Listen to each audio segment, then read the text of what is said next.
एक समय की बात है जब था एक गांव सोनपुर नामक। उस गांव में ग्रामवासी कई प्रकार के कारोबार करते थे। एक दिन रमेश नाम का आदमी उदासी से चल रहा था। कमल अपने स्कूटर पर जा रहा था जब उसने रमेश को देखा और गाड़ी रोक दिया। हे रमेश, रुको भाई। अरे कुणाल,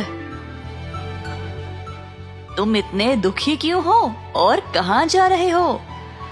मेरे फूलों का कारोबार कुछ ठीक नहीं चल रहा है। मैंने इस काम में बहुत पैसे लगाए और मुझे कोई मुनाफा नहीं मिल रहा है। अरे भाई, मुझे भी तुमसे इसी बारे में बात करनी थी और देखो, रास्ते में तुम खुद मिल गए।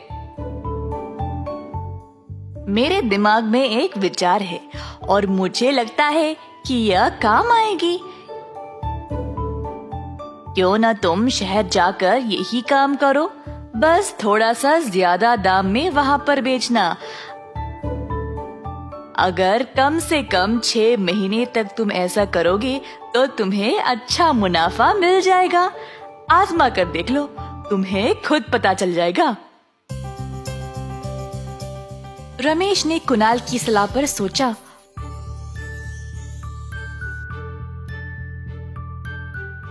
और शहर में अपना कारोबार शुरू कर लिया। जैसे कुणाल ने कहा वैसे ही रमेश अच्छे पैसे कमाने लगा।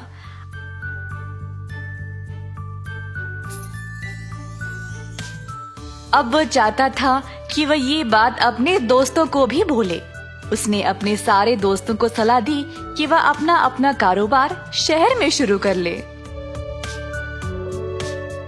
इसी तरह सोनपुर के लोग अपने अपने कारोबार अब शहर में भी शुरू करने लगे। ये ही नहीं, शहर के तौर तरीके भी अपने कामों में लाने लगे। अपना काम होने के बाद सारे लोग वापस गांव आ जाया करते थे। एक दिन गांव वापस आते समय, भाइयों, जिस तरीके से हम लोग कपड़े पहन रहे हैं ना, मुझे अच्छा नहीं लग रहा। हाँ भाई, शहर के लोग हम गांव वालों से कुछ अलग ही तैयार होते हैं। मुझे लगता है कि हमको भी उनकी तरह तैयार होना पड़ेगा। सही है, पर क्या हमारे गांव में ऐसा कोई दर्जी है जो उस तरीके के कपड़े सिएगा? अरे नहीं, यहाँ पर ऐसा कोई नहीं है। मुझे लगता है हमको शहर में ही कपड़े सिलवाने पड़ेंगे। अरे नहीं भाई, ऐसा करोगे तो हमारा ही खर्चा बढ़ जाएगा। हो, उधर देखो। सब लोगों ने रमेश की दिखाई हुई दिशा में देखा। वहाँ पर थी एक दर्जी की दुकान जिसमें काफी चमक धमक था और फिल्म हीरो की पोस्टरें चिपकी हुई थी। ये देखकर सारे लोग उत्साहित हो गए। दुकान के अंदर गए तो उन्होंने देखा कि वहाँ पर शहर वाले कपड़े थे। ये देखकर सब खुश हो गए। उसी समय वहाँ पर एक आदमी आया। क्या मैं आपकी मदद कर सकता हूँ?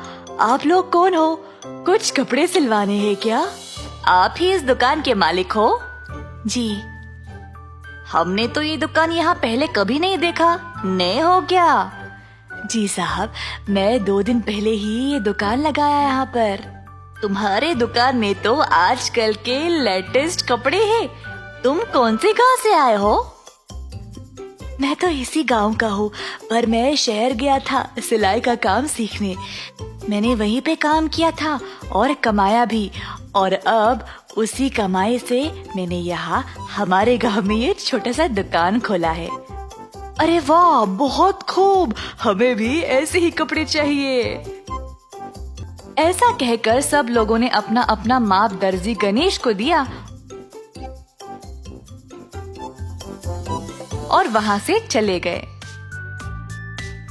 गणेश ने तुरंत इन कपड़ों पर काम शुरू कर दिया। 3 दिनों के अंदर उसने 6 लोगों के कपड़े सी दिए।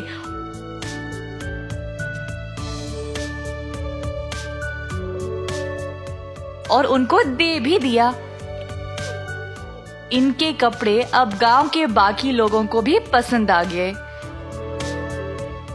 तो अब बहुत सारे लोग गणेश के पास आने लगे कपड़े सिलवाने के लिए।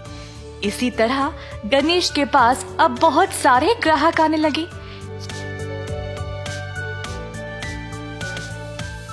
ये सब देखकर सोनपुर के बाकी के दर्जी गणेश से ईर्ष्या करने लगे। कुछ दर्जियों ने बैठक जमा की और ये सोचने लगे कि गणेश को अब गांव से निकालकर शहर कैसे भेजा जाए। क्यों ना हम पहले उससे जाकर बात करें, बोलेंगे कि वापस शहर चले जाओ। अगर वो नहीं मानेगा तो फिर हम कुछ और सोचेंगे। ऐसा सोचकर बाकी के दर्जी गए गणेश के पास। गणेश ने इनकी सारी बातें सुनी। आप सब लोगों ने मुझे बाहर निकालने के लिए इतना दिमाग लगाया, पर क्या आपने एक मिनट के लिए सोचा कि हर कोई मेरे पास ही और आप लोगों के पास क्यों नहीं आ रहा है? हमें इससे कोई लेना देना नहीं है। 15 दिन के अंदर अंदर तुम यहाँ से चले जाओ। तुम्हारी ये शहर की बकवास फैशन वहीं पे चलाना, यहाँ नहीं। अरे आप लोग भी क्यों ना ये नए कपड़े सीना सीख ले।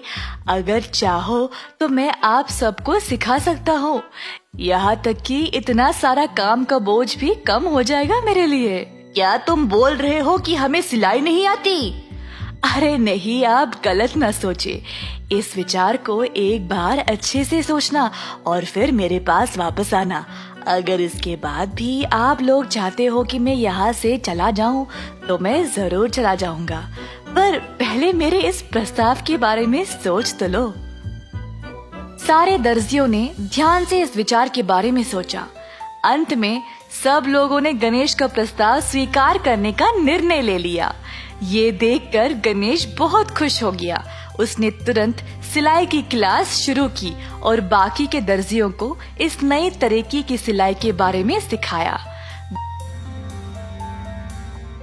गांव वालों को इस बारे में पता लग गया तो सबकी समझ में आ गया कि गणेश केवल एक अच्छा दर्जी ही नहीं, एक अच्छा इंसान भी है।